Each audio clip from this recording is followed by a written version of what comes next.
এরপরে হাড়ের ভিতরে একটা হারাম মগজ আছে, সেটা বিশেষ করে পিঠের উপরে থাকে। কোথায় বলেন তো? মেরুদণ্ডের হাড়ে। ব্রয়লার মুরগির ভিতরেও দেখবেন একটা সাদা রগের মতো আছে না, এইটা খাওয়া যাবে না। তাহলে কয়টা পাইলাম? 8টা। 1 নম্বরে পিত্ত, 2 নম্বরে মূত্রথলি, 3 নম্বরে টিউমারজনিত যে অবাঞ্ছিত যে মাংসগুলো অতিরিক্ত, তারপরে পশুর লজ্জাস্থান এবং গুহ্যদ্বার, এরপরে নারী পশুর লজ্জাস্থান এবং গুহ্যদ্বার, 6 নম্বরে অন্ডকোষ, 7 নম্বরে রক্ত, 8 নম্বর হাড়ের ভিতরে যে কি রগের মতো যে একটা মগজ বলে না কি বলে ওটা, এক এক জায়গায় হয়তো এক এক ভাষা বলে। এই 8টা খাওয়া যাবে না, মনে থাকবে।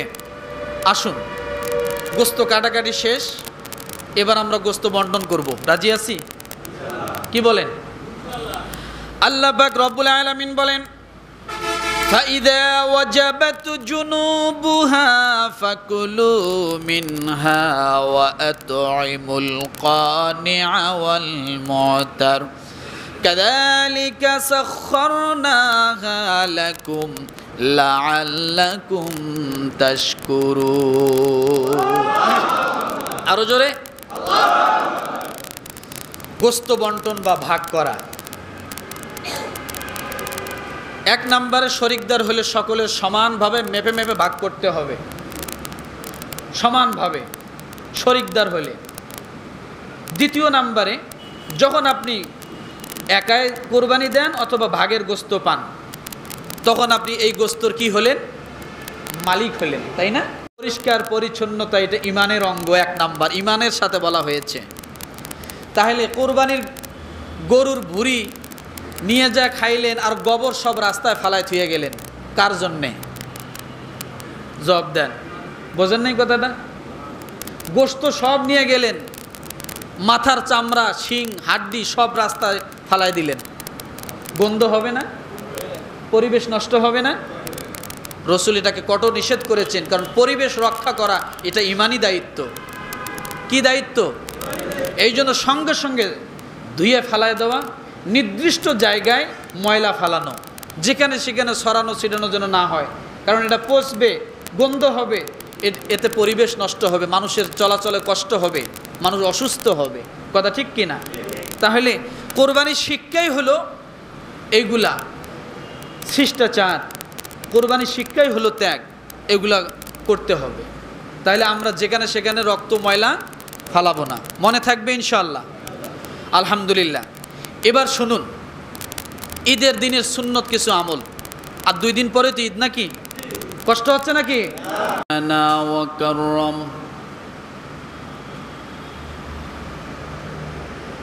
وعلمه من البيان ما لم يعلم فسبحان الذي لا يحصى امتنانه باللسان ولا بالقلم نشهد أن لا إله إلا الله وحده لا شريك له ونشهد أن سيدنا ومولانا محمدا عبده ورسوله الذي أرسله بالحق بشيرا ونذيرا وداعيا إلى الله بإذنه وسراجا وقمرا منيرا فقد قال الله تعالى في كلامه المجيد والفرقان الحميد. أعوذ بالله من الشيطان الرجيم. بسم الله الرحمن الرحيم.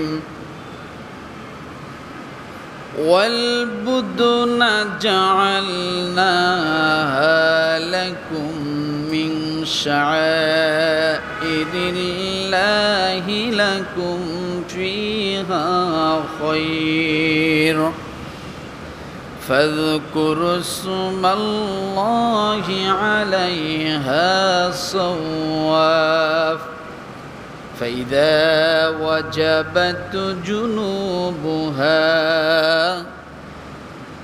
فكلوا منها وأطعموا القانع والمعتر كذلك سخرناها لكم لعلكم تشكرون.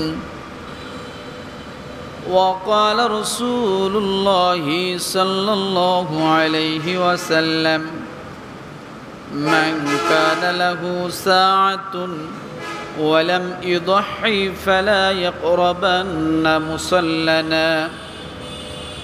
অনন্তসীম প্রেমময় তুমি বিচার দিনের স্বামী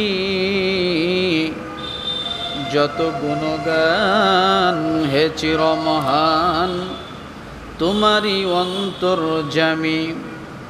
দুলোকে ভুলোকে সবারই সারিয়া তোমারই চরণে পড়িল ঠাইয়া। তোমারই সকাছে যাচি হে শক্তি তোমারই করুণা কামি তুমি অন্তর্যামী। লা ইলাহা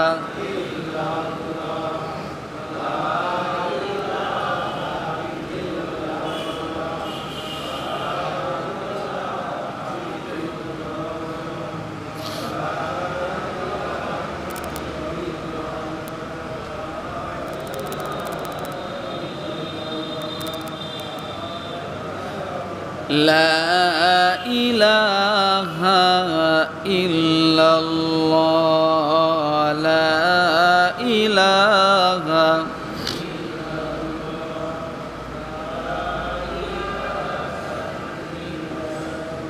سبحان الله الحمد لله لا إله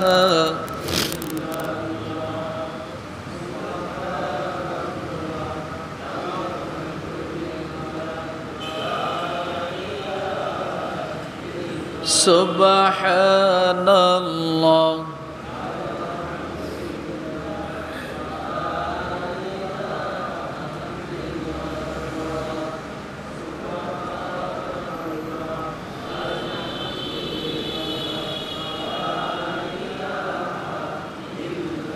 سبحان الله الحمد لله لا إله إلا الله سبحان الله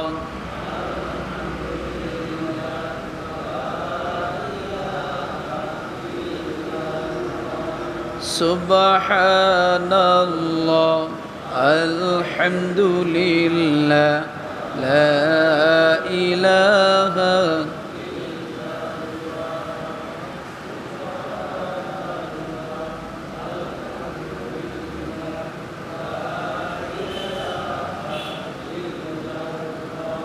سبحان الله الحمد لله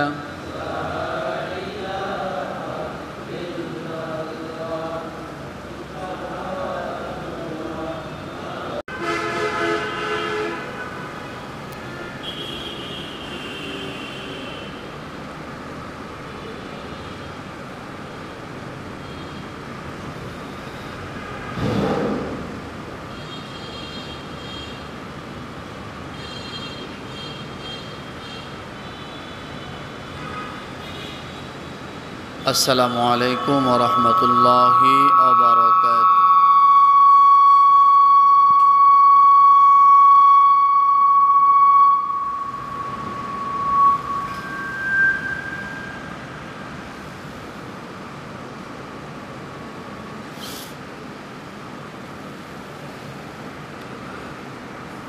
إن الحمد لله الأكرم الذي خلق